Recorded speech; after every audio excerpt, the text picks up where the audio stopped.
RSS के organ में एक आर्टिकल छपा है, जनसंख्या को कंट्रोल कैसे किया जाए, और फिर उसमें बहरहाल हस्बे समझिए कि पॉलिसी ये कहा गया है कि जो बॉर्डर स्टेट हैं वेस्ट बंगाल, आसाम और उत्तराखंड, ये बॉर्डर स्टेट में मुसलमानों की आबादी बढ़ रही है। भाई पूरे मुल्क में जनसंख्या का एक मसला है, 140 करोड़ का देश बन गया है, और बुनियादी बात यह है कि फर्टिलिटी रेट अगर मुसलमानों का देखा जाए तो मुसलमानों का फर्टिलिटी रेट दूसरों से बहुत कम है। बल्कि मनमोहन सिंह गवर्नमेंट में सच्चर कमेटी की रिपोर्ट आई थी। सच्चर कमेटी की फाइंडिंग में भी ये था कि मुसलमानों का फर्टिलिटी रेट गिरा है नीचे दूसरों के मुकाबले में। और फिर अभी जो ताज़ा आंकड़े और जो समझिए कि गवर्नमेंट के रिपोर्ट्स आई हैं उसमें भी फर्टिलिटी रेट मुसलमानों का कोई बढ़ावा नहीं है। लेकिन मुसलमानों को टारगेट किया जाता है कि वो 4 शादियां करते हैं, वो बच्चे ज़्यादा पैदा करते हैं, या बहरहाल समझिए कि मुसलमान तो बेरोज़गारी, मुफलिसी और बेघर होने और अपने मुस्तक़बिल के लिए मुल्क में परेशान हैं। उनके बच्चों को फ़ीस रीइंबर्समेंट तक नहीं दिया जा रहा है, स्कॉलरशिप्स नहीं दिए जा रहे हैं, तालीम के मैदान में उनको ढकेल दिया गया है, बैंकों से लोन नहीं मिलता है,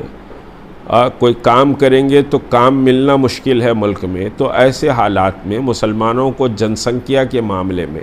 एक टारगेट करना, ये पुरानी समझिए कि मनसूबाबंदी और पुरानी आदतें हैं। यकीनन समझिए कि मुल्क में आबादी का अभी बीजेपी कोई एमपी ने बात कही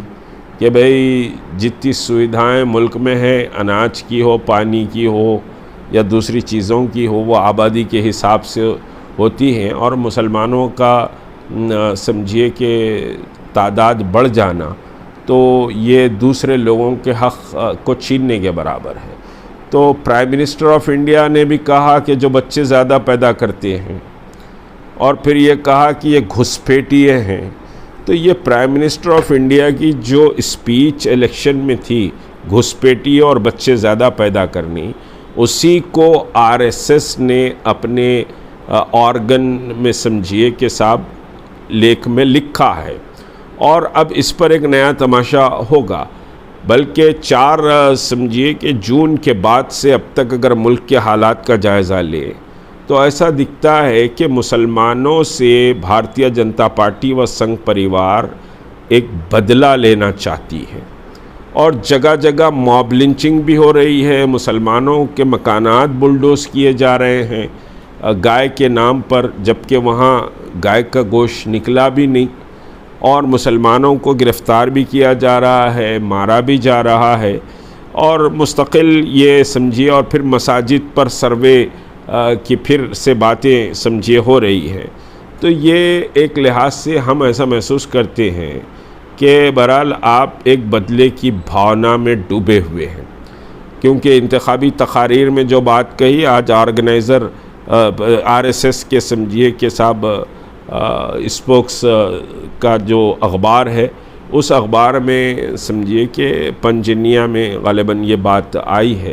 कि भाई आबादी मुसलमानों की बढ़ रही, वो भी बॉर्डर स्टेट में। अब एनआरसी की बात उसमें करेंगे आप, एनपीआर की बात उसमें आप करेंगे कि साहब ये बॉर्डर स्टेट में मुसलमान घुसपैठिए हैं, आ गए हैं। तो ये सब एक तमाशा है, इसको हम सख्ती से इसकी मजम्मत करते हैं। एक बात ये समझिए कि तमाम मुस्लिम एंटी मुस्लिम ऑर्गेनाइजेशंस को, ख़ुद हुकूमत को जान लेना चाहिए कि इस मुल्क में मुसलमान करोड़ों की तादाद में, बल्कि 25 करोड़ की तादाद में मुसलमान हैं, और इतनी बड़ी आबादी को आप समझिए कि तरक्की से महरूम रख कर मुल्क को तरक्की नहीं दे सकते। थर्ड समझिए कि बिगेस्ट इकॉनमी वर्ल्ड की नहीं बन सकती जब तक कि आप ये 25 करोड़ को भी उसका हिस्सेदार ना बनाएं, और फिर दूसरे जो टैक्स देते हैं उतना टैक्स हम भी देते हैं। जीएसटी हम भी उतना ही देते हैं, चाहे समझिए दाल पर हो, पानी पर हो, फलां पर हो, जो चीज़ भी हम इस्तेमाल करते हैं दूसरे जितना जीएसटी देते हैं मुल्क के ख़जाने के लिए हम भी देते हैं।